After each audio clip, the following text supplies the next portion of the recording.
సహచర ఎమ్మెల్సీ తాత మధు గారు, మీడియా మిత్రులందరికీ నమస్కారం. నిన్న ఖమ్మం జిల్లా పర్యటనలో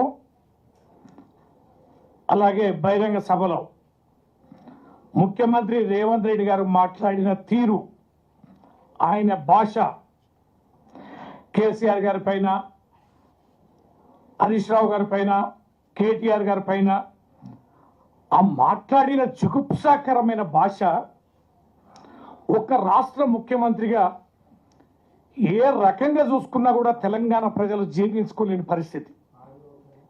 ఏ సారు పని చేస్తే కూడా అర్థం పర్థం ఉండాలి. నువ్వు పోయిన ప్రాజెక్ట్ ఏంది? సీతారామ ప్రాజెక్టు ప్రారంభోత్సవానికి పోయినావు. నువ్వు డబ్బులు ఇస్తే, నువ్వు ఉండి నిర్మిస్తే, నీ ఆధ్వర్యంలో జరిగిన పూర్తయిన ప్రాజెక్టుకి నువ్వు ప్రారంభోత్సవం చేస్తున్న సందర్భంగా కాస్త అటు ఇటుగా మాట్లాడిన అర్థం ఉంది. కేసీఆర్ గారు నిరంతరం పర్యవేక్షణతో మీరేసిన ఫౌండేషన్ స్టోన్లు కొన్ని ప్రాజెక్టులు ఉన్నా, దేవాదుల లాంటి ప్రాజెక్ట్ ఉంది, బ్యారేజ్ హ్యాండ్ కంతలపల్లి దగ్గర వైఎస్ఆర్ గారు వేశారు. ఎక్కడ వేసిన గొంగడక్కనే కాస్త అనుకూలంగా కొంచెం పైకి తుపాకుడగూడెం దగ్గర బ్యారేజ్ కట్టారు. మీరు ఫౌండేషన్ స్టోన్ వేసినంత మాత్రాన కేసీఆర్ గారు అట్లా చూడలే. ప్రాజెక్టు నిర్మాణం వేగవంతంగా చేయాలి, రైతులకు నీళ్లు అందించాలనే దృక్పథంతో చివరి దశలో ఉన్న ప్రాజెక్టుకి నీళ్లు అందిస్తూ, ఆ నీళ్లు అందిస్తున్న సభలను రైతులను ఉద్దేశించి, ప్రజలను ఉద్దేశించి మాట్లాడడం అనేది సిగ్గు, లజ్జ, మానం, మర్యాద ఉన్న ఏ ముఖ్యమంత్రి కూడా ఆ పదవిని ఇంతగా దిగజార్చారనేది మనం చూస్తే అర్థమవుతుంది. ఎవరి మీద ఏంటి నీ ఆక్రోశం, ఏంటి నువ్వు చేసింది? నీవు రాజకీయంగా ఎదిగిన తీరు, పార్టీలు మార్చిన తీరు,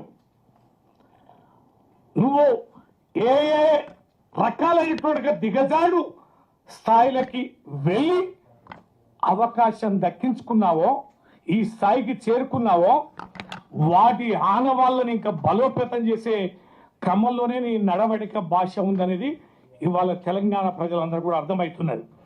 ఎస్, 38 మంది శాసనసభ్యులు, 25 మంది ఎమ్మెల్సీలు ఉండి 60 లక్షల మంది సభ్యత్వం కలిగిన తెలంగాణ రాష్ట్ర సాధన కోసం 14 సంవత్సరాలు పోరాటం చేసిన బీఆర్ఎస్ పార్టీ కేసీఆర్ గారి నాయకత్వంలో 10 సంవత్సరాలు రాష్ట్రాన్ని తెచ్చుకొని పరిపాలించి తలసరి ఆదాయంలో, స్థూల ఉత్పత్తిలో, సాగునీరు రంగంలో, వ్యవసాయ రంగంలో, విద్యుత్ రంగంలో, రోడ్లకు సంబంధించి అనేక పచ్చదనం, పరిశుభ్రతలో అనేక రంగాలలో హైదరాబాద్ను కూడా ఈ దేశంలోనే అగ్రభాగాన్ని నిలిపి, ఈ రాష్ట్రాన్ని అగ్రభాగాన్ని నిలిపిన ఒక ముఖ్యమంత్రిగా పనిచేసిన కేసీఆర్ గారిని చిన్న వయసులోనే ఉద్యమంలో పాల్గొని తన జీవితం అంతా, తన యవ్వనమంతా ఈ రాష్ట్ర సాధన కోసం పోరాటం చేసి అనేక సంవత్సరాలుగా శాసనసభ్యుడిగా ఉండి మంత్రిగా పనిచేసిన హరీష్ రావు గారి పైన మాట్లాడిన తీరు చూస్తే,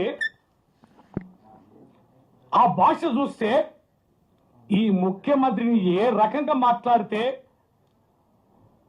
ఈ రేవంత్ రెడ్డి ఆ ముఖ్యమంత్రి స్థాయిని ఈ రకంగా దిగజారుస్తుంటే తెలంగాణ ప్రజలు ఏ రకంగా జీర్ణించుకోవాలి?